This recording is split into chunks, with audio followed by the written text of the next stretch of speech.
Hello everyone, this is Andrew from Tech Talk. Today I'm going to be showing you how to go live on Instagram.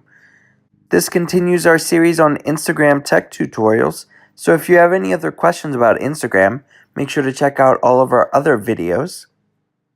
This is a fairly easy process. The first thing you're going to have to do is download the Instagram app.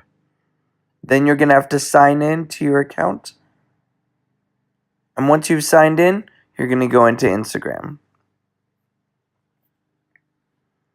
This will take you to your home page. From there you can swipe to the right. This brings up your camera option, and you'll see at the bottom, instead of normal, you're going to slide over to live. Then when you're ready, you're going to hit go live. Once you are live, it will send out to all of your followers that you are live, and they can watch what you're doing live. Once you are done that live video, you can hit save, and that'll save it to your story, or you can even save your live video to your phone or your tablet.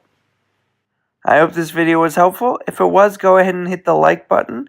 You can also hit the subscribe button so you don't miss any of our other videos.